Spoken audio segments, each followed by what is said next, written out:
मेरे 2 क्वेश्चन हैं। पहला तो हम्म, ये कि जो लिम्फेटिक सिस्टम है वो जो लिम्फेटिक वेन्स हैं वो ये कैपिलरी जो ब्लड ब्लड के जो वेन्स है उसमें भी एंटर कर रहा है फ्लूइड उससे।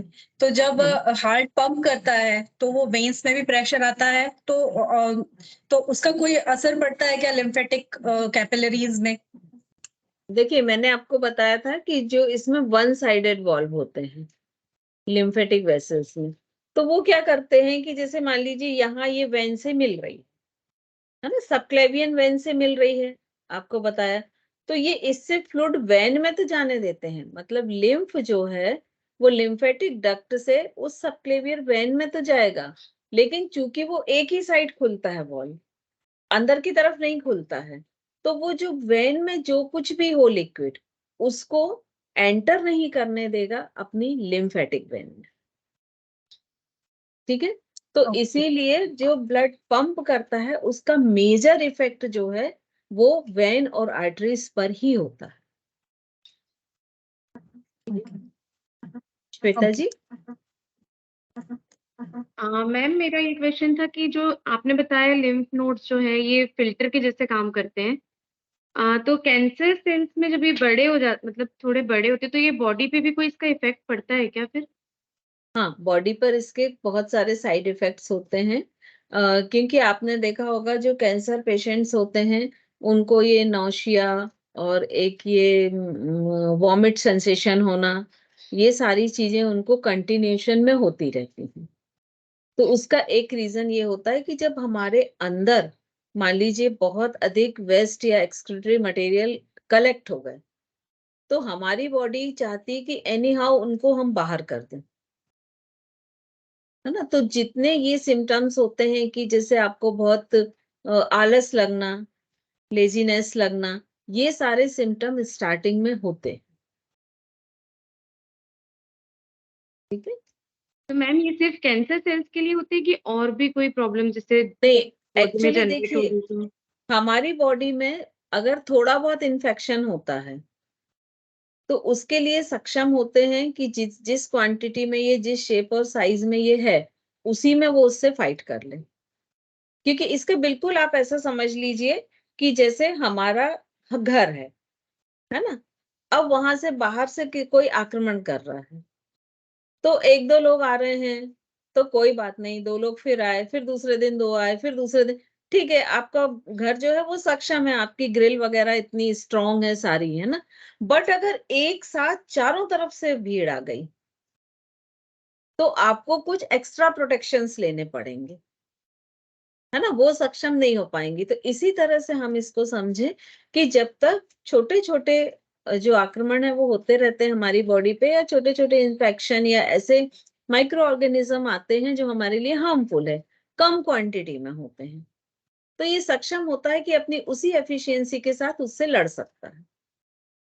बट जब एक ग्रुप और एक बहुत बड़ा नंबर उस पर आने लगता है तो उसको अपनी वर्किंग एफिशिएंसी बढ़ाने के लिए अपने आप में चेंज करना पड़ता है। और किसी का है क्या? मैम जब उसमें कोई पंपिंग ऑर्गन नहीं होता है लिम्फेटिक सिस्टम में तो फिर वो जो फ्लूइड है वो कैसे मतलब ऊपर जाएगा? मतलब या तो कुछ चीज खींचेगी उसको तब नहीं, जाएगा। एक्चुअली इसमें वही वॉल्व सिस्टम होता है। मैंने आपको जब वेसल्स का पिक्चर दिखाया था तो उसमें बताया था कि इसमें वॉल्व्स होते हैं। तो कैसे होते हैं कि जैसे एक ही ऐसा लंबा ट्यूब है, ठीक है, अब इसमें हर थोड़ी दूर में वॉल्व लगे हैं, तो यहाँ जैसे सपोज ये एक पार्ट है उस ट्यूब का, यहाँ भी वॉल्व लगा है, यहाँ भी लगा हुआ, तो ये एक चेम्बर जैसा बन गया। तो अब क्या होगा कि जब यहाँ पर मान लीजिए इंटरस्टिशियल फ्लूइड है, वो एक्सेस में हुआ, तो वो प्रेशर क्या देगा नीचे वाले चेम्बर पर। तो जब नीचे वाले चेम्बर पर होगा, ये वॉल्व खुलेगा, तो ये वॉल्व भी खुलकर ये इस चेम्बर का जो लिम्फ है वो ऊपर आ जाएगा और इसमें नया आ जाएगा। तो ऐसा ही मैकेनिज्म पूरा एंड तक चलता है, और जिसके थ्रू वो आगे की ओर लिम्फ जो है वो बढ़ता रहता है।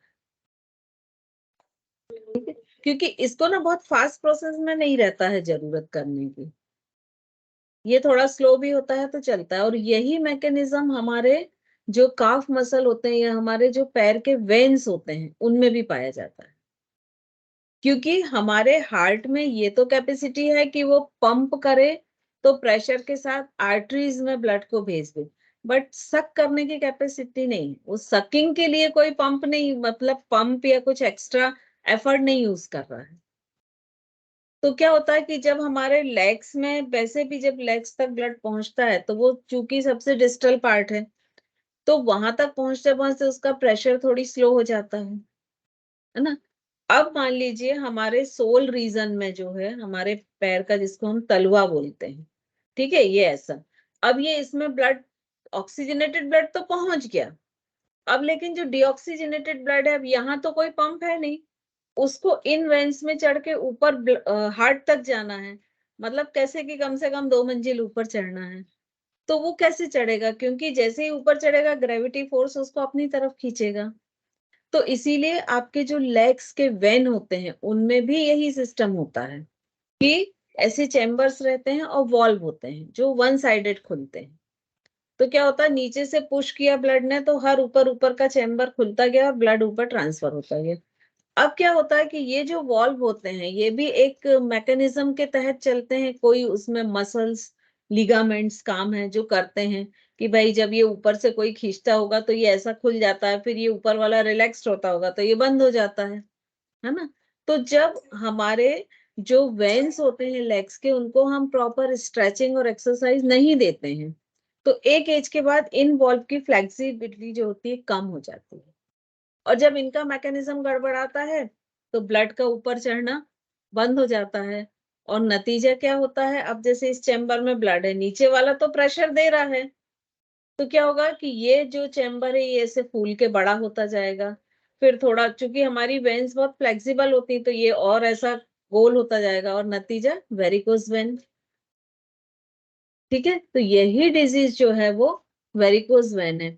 तो यदि लगभग आफ्टर 40 आप अपने लेग्स के लिए अवेयर नहीं होती हैं तो आपके लेग्स की वेन की फ्लेक्सिबिलिटी जितनी कम होगी उतने उनके वॉल्व्स की एक्टिविटी कम होगी और उतना अधिक वेरिकोज वेन होने के चांसेस आप में बढ़ जाएंगे। ठीक है, नेक्स्ट। मैम जैसे अभी आपने बताया था कि लिम्फेटिक सिस्टम में जो वो होता है, वॉल्व्स होते हैं वन साइड ओपन होते हैं, तो वॉल्व्स तो सारी वन साइड ओपन होते हैं, तो इस पे स्पेशली मेंशन क्यों किया गया? नहीं, कुछ वॉल्व्स ऐसे होते हैं जो दोनों साइड होते हैं। मैम वो कौन से हैं? ऐसे है ना, जैसे जो हमारे अपर साइड होते हैं इनमें जहां भी वॉल्व होते हैं, क्योंकि ग्रेविटेशन दोनों साइड होता है, तो ये दोनों साइड होते हैं कि जब किसी भी, मान लीजिए चाहे वो लिम्फ हो चाहे ब्लड हो, जब नीचे जाने देना तो वो नीचे खुलेंगे और जब ऊपर जाने देना तो ऊपर खुलेंगे। हार्ट के जो वॉल्व होते हैं वो भी मोस्टली वन साइडेड ही होते हैं, बट वो, उनमें ऐसे डोर्स नहीं होते हैं। वो कैसे होते हैं कि ऐसे श्रिंक होते हैं और फैलते हैं तो ऐसा चौड़े हो जाते हैं, है ना, तो उसमें से स्पेस बन जाता है। तो जैसे होता है ना कि जॉइंट्स हमारी बॉडी में बहुत अलग अलग तरह के होते हैं, तो ऐसे ही ये वॉल्व्स होते हैं कि ये भी अलग अलग होते हैं। अब चूंकि यहाँ का हमको मैकेनिज्म समझना था तो इसलिए हम उन्होंने स्पेशल समझाया कि भाई वो आगे बढ़ता कैसे है जब पंप नहीं है। तो उस चीज को क्लियर करने के लिए उन्होंने स्पेसिफिक यहाँ पर उसको समझाया है कि चूंकि वॉल्व की ये होती है कंडीशन, इसलिए वो आगे बढ़ता जाता है। तो अदरवाइज मैम इस वॉल्व्स आंसर हार्ट को, और बताइए मैम। मतलब इस आंसर को कि विदाउट पंप कैसे वो सर्कुलेट होता है, वो नहीं आंसर कर सकते थे विदाउट इसको जोड़े, तो इसलिए यहाँ स्पेसिफिक उनको बताना पड़ा। तो मैम मतलब हार्ट और ये लेग्स में जो पिंडलियों में वॉल्व्स होते हैं, इनके अलावा भी और भी वॉल्व्स होते हैं बॉडी में? बॉडी में होते कई जगह हैं लेकिन इसके बारे में भी बहुत जानकारी या बहुत ऐसा डिटेल नहीं मिलता है, क्योंकि ये बहुत माइनर स्ट्रक्चर है ऐसा कह सकते हैं। तो जैसे हमने ग्लैंड्स में पढ़ा कि बहुत सारी ग्लैंड्स के हमको जो फंक्शंस है वो अभी भी नहीं मालूम, उनसे जो हार्मोन सीक्रेट हो रहे हैं। तो ऐसी हमारी बॉडी को इतना जानने के बावजूद भी अभी बहुत सारी चीजें ऐसी हैं कि जिनके बारे में हम नहीं जान पाए हैं। तो जो वॉल्व्स हमारे लिए यूजफुल हैं, जैसे वेरिकोज वेन है, क्यों हो रही है, तो उस पर रिसर्च हुआ तो वो हमें मालूम हो गया। तो ऐसे कई जगह हमारी बॉडी में वॉल्व है, बट अभी तक ऐसा कोई स्पेसिफिक हमको नहीं मिला कि पर्टिकुलर, जैसे ज्वाइंट्स का होता ना कि उसके इतने टाइप हैं, यहाँ यहाँ पाए जाते, ऐसा कोई डिस्क्रिप्शन हमें मिले, ये अभी बहुत अच्छी तरह से या बहुत डिस्क्राइब रूप से पॉसिबल नहीं हुआ। मे बी आगे इन फ्यूचर हो वो भी। Okay ma'am thank you. Actually lymphatic system मेरा उस टाइम भी थोड़ा सा ना, मतलब बहुत कम मुझे वो मिला था, मतलब नेट पे भी। अभी आपने जो डायग्राम्स बताए हैं वो इतने ज्यादा इलेबरेटेड है ना, तो आज बहुत क्लियर हो गया एवरीथिंग। बिल्कुल। एक्चुअली ना थैंक यू। लिम्फेटिक सिस्टम एक तरह से, जैसे हम बोलते हैं ना कि घर का कोई एक व्यक्ति उपेक्षित होता है, वैसा लिम्फेटिक सिस्टम एक तरह से उपेक्षित सिस्टम है, जिसको बहुत ज्यादा टच नहीं किया जाता, लेकिन हमारी इम्यूनिटी का बेस यही है ना, कि हमारी बॉडी जैसे जितने भी हार्मफुल माइक्रोब्स ऑर्गेनिज्म हैं या माइक्रो ऑर्गेनिज्म हैं, दोनों तरह के जो बैक्टीरिया वायरस हैं वो हर तरह की बीमारी के हमारे बॉडी में पाए जाते हैं, चाहे वो कैंसर हो, चाहे एड्स हो, चाहे कुछ भी हो। लेकिन हमारी बॉडी में वो डिजीज नहीं पाई जाती है, बिकॉज वो एक सर्टेन नंबर में रहते हैं। हमारा इम्यून सिस्टम क्या करता है कि जैसे सपोज एक हम कैंसर का एग्जाम्पल लेते हैं, कि ये एक एग्जाम्पल के तहत है, तो इसको वो ना लें कि पर्टिकुलर यही नंबर है। तो जैसे उन्होंने बोला कि भाई 10 वायरस यदि रहेंगे तो वो हमारी बॉडी के लिए ओके हैं, लेकिन जब वो 10 से बढ़ेंगे तो कैंसर के सिम्टम बॉडी पर आ जाएंगे। तो हमारा ये इम्यून सिस्टम क्या करता है कि उसको 10 से आगे नहीं बढ़ने देता है। वो जैसे ही 11 हुआ तो तुरंत उसको, जो बी लिम्फोसाइट्स हैं वो उसको तुरंत डिस्ट्रॉय कर देते हैं। लेकिन जब ये मैकेनिज्म गड़बड़ हो जाता है और वो बहुत नंबर में बढ़ते हैं, तो एक समय के बाद वो भी उनको डिस्ट्रॉय नहीं कर पाती, क्योंकि उनकी भी अपनी एक लिमिटेशन है, मैक्सिमम तक जाएंगी बट लिमिटेशन है। तो तब हम उसको जो कीमोथेरेपी वगैरह एक्स्ट्रा देते हैं, तो उसका एक्स्ट्रा सपोर्ट देके उनको डिस्ट्रॉय करते हैं। तो हमारे इम्यूनिटी सिस्टम का जो बेस है ये पूरा लिम्फेटिक सिस्टम ही है। तो अगर हम इसको बहुत अच्छी तरह से समझ लें तो हम अपनी इम्यूनिटी को बहुत अच्छा बना के रख सकते हैं। क्योंकि किसी भी चीज का ना आपको मैकेनिज्म जब तक नहीं मालूम होगा, तब तक उस चीज को समझ पाना या उसको मेंटेन कर पाना बहुत मुश्किल है। तब आप सिर्फ एक ट्रायल एरर मेथड पर जाएंगे कि चलो ये करके देखते हैं, शायद इससे ये हो जाए।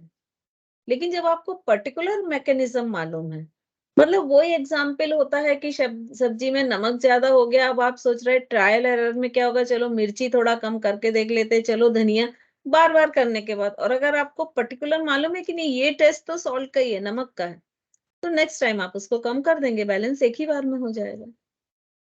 तो ये फर्क होता है। जैसे हम खाना खाते हैं, ठीक है, आजकल डाइट से रिलेटेड लोग बहुत अवेयर हैं, ये डाइट में नहीं लेना, वो डाइट में नहीं लेना। लेकिन कितना भी अवेयर व्यक्ति और उससे पूछो कि आपने जो भी निवाला, आपने जो भी बाइट अपने मुंह में डाला, उसका अंदर जाके क्या हुआ,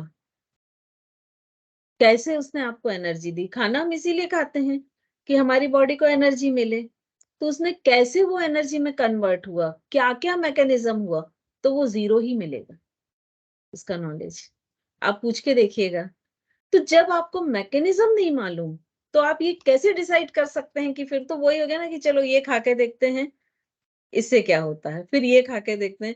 तो आप अपनी बॉडी को ही एक लैब रेट बना देते हैं, बोलते हैं ना कि लैब का चूहा, कि जिसपे सारी चीजें टेस्ट कर करके देख लो। तो मेरा हमेशा यही रहता है कि आप कुछ भी करो, इसके पीछे मत भागो कि हमारे किसी परिचित ने ये किया था तो अच्छे रिजल्ट मिले।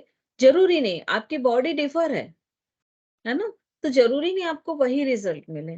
तो उसका नॉलेज लो, समझो उस चीज को, फिर उसके बाद उसको फॉलो करो, तो आपको बेटर रिजल्ट भी मिलेंगे। मैम जैसे वो लेग्स ऑन द वॉल हम करते हैं, तो उसका ब्लड सर्कुलेशन का तो पता था कि क्या मतलब वेरिकोस वेन्स में मतलब हेल्पफुल रहता है, तो ये लिम्फ के लिए भी फिर बेटर रहेगा, ये तो दोनों चीजों के लिए अच्छा रहेगा ना।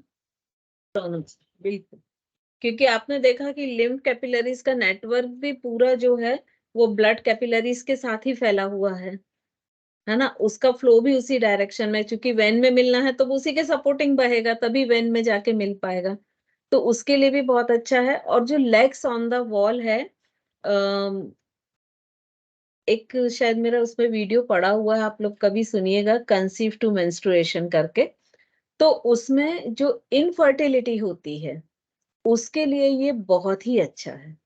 जैसे कई लोग होते हैं ना कि एक समय तक वो प्रिकॉशन लेते हैं कि हमको कोई इशू नहीं चाहिए, उसके बाद वो चाहते हैं कि इशू हो लेकिन नहीं होता, और कई बार बहुत सारे टेस्ट कराते हैं तो वो सारे टेस्ट भी नॉर्मल आ रहे हैं। तो आजकल एक ये वाली जो प्रॉब्लम है ना, ये बहुत आ रही है सामने कि सब चीज नॉर्मल है लेकिन कंसीव नहीं हो रहा है। तो उस कंडीशन में यदि आप लेग्स ऑन द वॉल आसन का यूज करते हैं तो वो आपके लिए बहुत अधिक चांसेस बढ़ा देता है फर्टाइल होने का। तो मैम इसके लिए क्या टेक्निकली क्या यूज किया जाए, मतलब क्या इफेक्ट होता है? लाइक आपने कहा ना फर्टिलिटी बढ़ जाती है, तो हाँ, टेक्निकली क्या एक्चुअली इसमें क्या होता है कि जब कभी भी आपके एग और स्पर्म को ज्वाइन होना है, ठीक है, मतलब स्पर्म आपके वेजाइना में गए, ठीक है, और उसके बाद आप तुरंत लेग्स ऑन द वॉल की पोजीशन में आ जाएं और कम से कम आधे घंटे रहें। सो उससे क्या होता है कि वो जो स्पर्म आए उनको ज्यादा टाइम मिलता है कि वो एग के साथ फर्टिलाइज हो।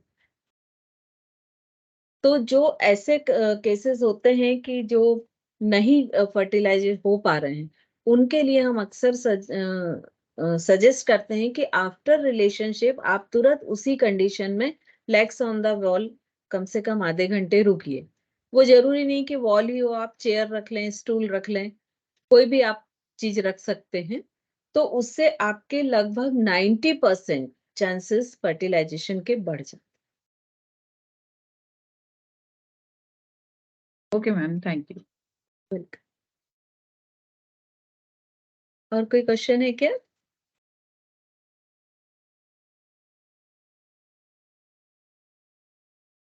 चलो, मतलब मैं अपने आप को थोड़ा सा कर लूं कि मैंने बहुत अच्छा समझाया है।